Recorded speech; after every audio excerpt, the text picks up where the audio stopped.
वाहिगुरु जी का खालसा वाहिगुरु जी की फतेह। सत श्री अकाल, नमो बुद्धाय, जय मूल निवास साथियों, अस्सलाम वालेकुम साथियों। वैश्व मानवता न्यूज़ चैनल पर आप सभी का स्वागत है। मैं मेघराज सिंह अमेरिका से। साथियों, आप सभी जानते हैं उठाते गरीबों की आवाज़, मजलूमों की आवाज़, जिनकी कोई आवाज़ ही नहीं उठाता उसकी वैश्व मानवता उठाता। साथियों, सत्य ही धर्म हमारा प्रोग्राम चलता है। इसमें हम सच्चाई से भरपूर बातें रखते हैं और अनसुनी भी बातें भी रखते हैं और सुलझाने वाली बातें भी रखते हैं। तो हमारा फेसबुक पेज है और यूट्यूब चैनल है, दोनों को लाइक करें।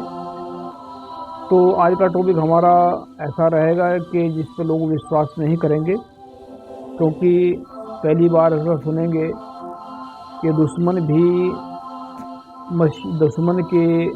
दुश्मन मसीहा कैसे हो सकते हैं। तो ये आज हम बात रख रहे हैं ज्योतिबा फूले के बारे में। महात्मा को बहुजन समाज महात्मा कहते हैं और ब्राह्मण उनको अपना दुश्मन समझते हैं। तो ज्योतिबा फूले के बारे में बात रख रहे हैं कि ज्योतिबा फूले ब्राह्मणों के मसीहा थे। टॉपिक रहेगा आज का हमारा, ज्योतिबा फूले ब्राह्मणों के सबसे बड़े मसीहा थे। ये कैसा टॉपिक है। ब्राह्मण तो सारी जिंदगी ब्राह्मणों के साथ वो लड़ते लड़ते बूढ़े हो गए या लड़ते लड़ते सारी जिंदगी गुजर गई, उनके मसीहा कैसे हो सकते हैं। तो जानिए कैसे। मसीहा उसको कहते हैं जो इंसानों को मानसिक तौर से फायदा पहुंचाते हैं। शैतान उसको कहते हैं जो इंसानों को मानसिक तौर से नुकसान पहुंचाते हैं। अगर साधारण दिमाग से सोचा जाए तो ज्योतिबा फूले को लोग ब्राह्मणों का दुश्मन समझते हैं। अगर विवेक बुद्धि से समझा जाए तो ज्योतिबा फूले को लोग ब्राह्मणों के मसीहा समझते हैं, यानी कि मसीहा। अगर दूसरे शब्दों में कहा जाए तो ज्योतिबा फूले ब्राह्मणों का सबसे बड़ा दुश्मन समझते हैं। ज्योतिबा फूले को ब्राह्मण अपना सबसे बड़ा दुश्मन समझते हैं और लगातार ब्राह्मण ज्योतिबा फूले के विचार को नष्ट करने का काम करते हैं। ज्योतिबा फूले ब्राह्मणों के मसीहा ऐसे हैं जैसे कि उदाहरण के तौर पर ब्राह्मण तकरीबन लगातार 3000 साल से अपनी परंपराओं में फंसकर खुद को ही विद्वान समझ रहे थे और विचार चर्चा और तर्क करने की बुद्धि बिल्कुल भी नहीं थी। जब ज्योतिबा फूले का आगमन हुआ तब ब्राह्मणों के अंदर भी तर्क करने की, विचार करने की बुद्धि पैदा हुई और समझने की बुद्धि पैदा हुई। ब्राह्मणों का दिमाग, मन, शरीर, दिल, सच सब कुछ घमंड का गुलाम बना हुआ था, क्योंकि जब इंसान दूसरों को गुलाम बनाता है पहले वह खुद घमंड का गुलाम बनता है, तभी दूसरों को गुलाम बनाता है। ब्राह्मण अपने दिमाग की ताकत, धन की ताकत, समय की ताकत, मन की ताकत शूद्रों के लिए इस्तेमाल कर रहे थे और दिन रात नफरत की आग में जल रहे थे। तो ज्योतिबा फूले के कारण, ज्ञान के कारण, तीक्ष्ण बुद्धि के कारण ब्राह्मणों के अंदर थोड़ा डर का एहसास हुआ और शूद्रों को गुलाम बनाने का काम थोड़ा कम किया।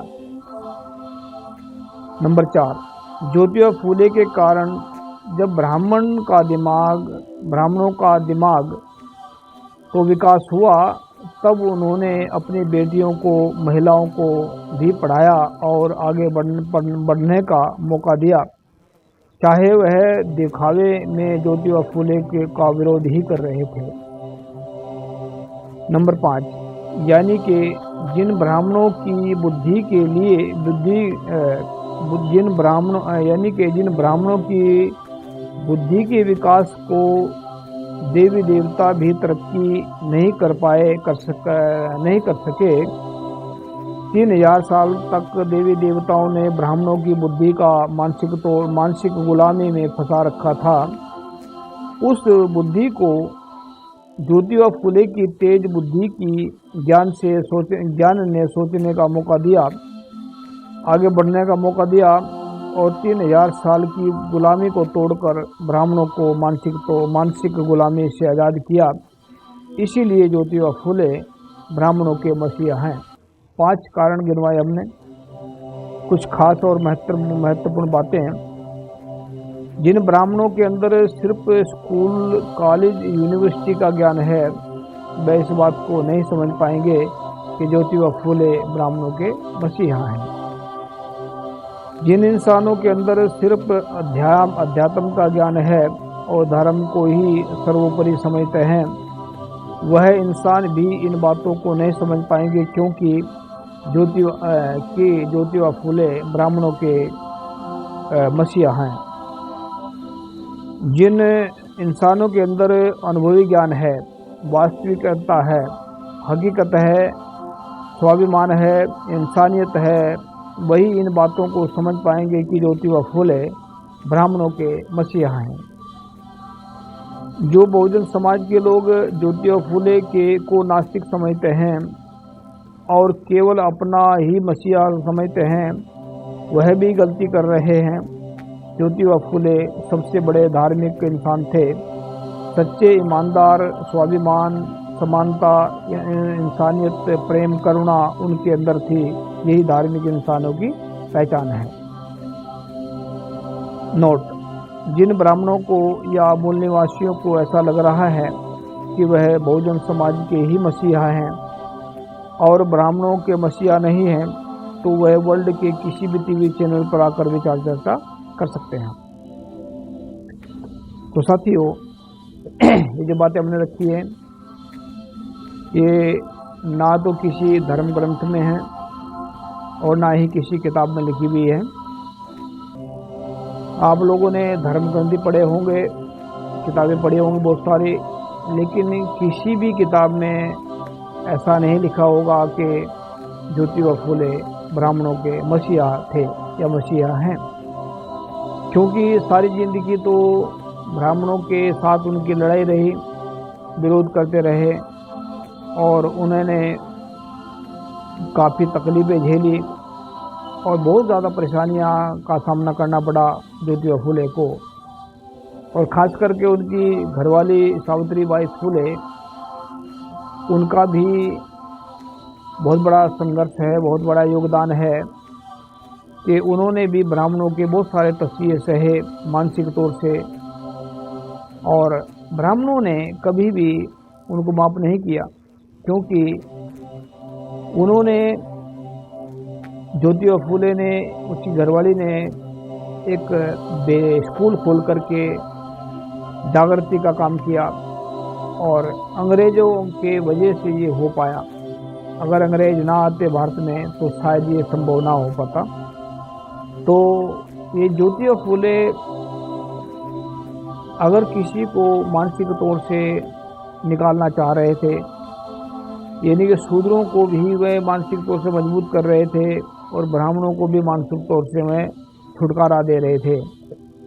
क्योंकि जब इंसान दूसरों को मानसिक तौर से प्रताड़ित करता है, तो मेरा मानना ऐसा है कि पहले वो खुद दुखी होता है, इसीलिए दूसरों को दुख पहुंचाता है।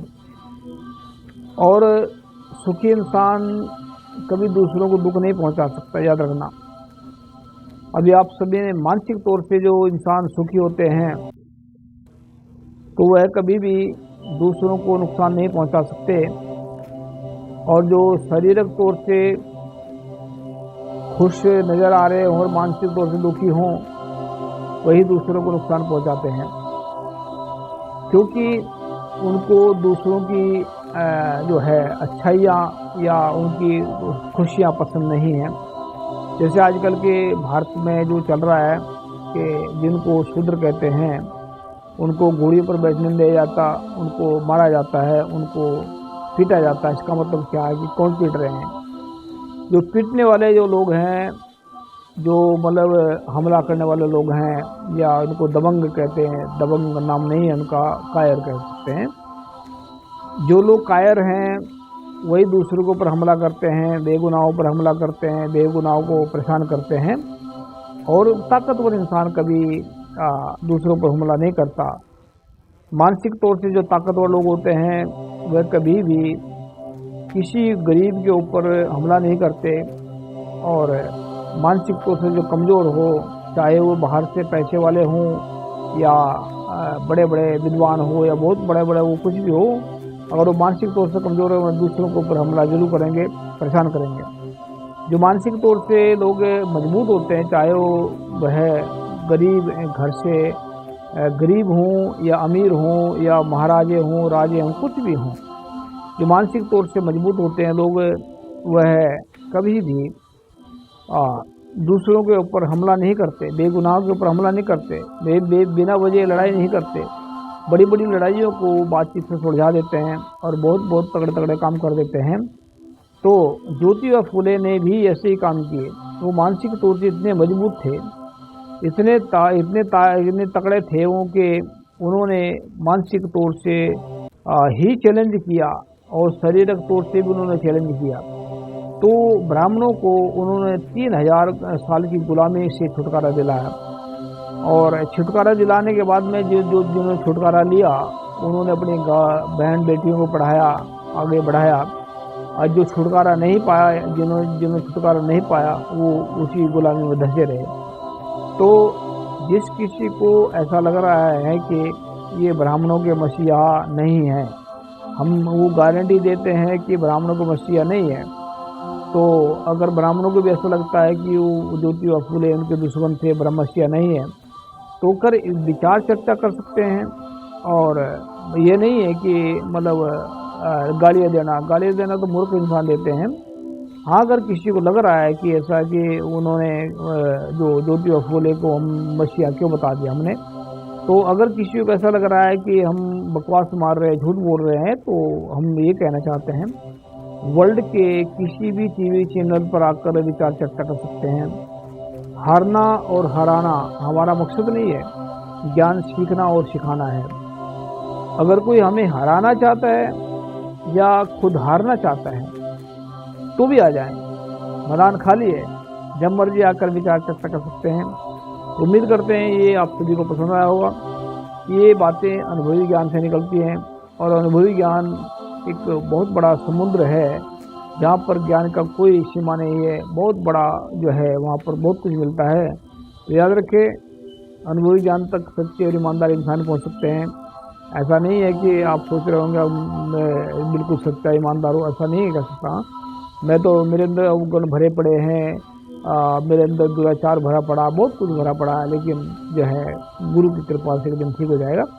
तो बस इतना ही कहना चाहता हूँ कि जिस किसी को ऐसा लग रहा है कि हम झूठ बोलते हैं, बकवास मारते हैं, तो मोस्ट वेलकम, कहीं भी आकर विचार चर्चा कर सकते हैं, बुला सकते हैं।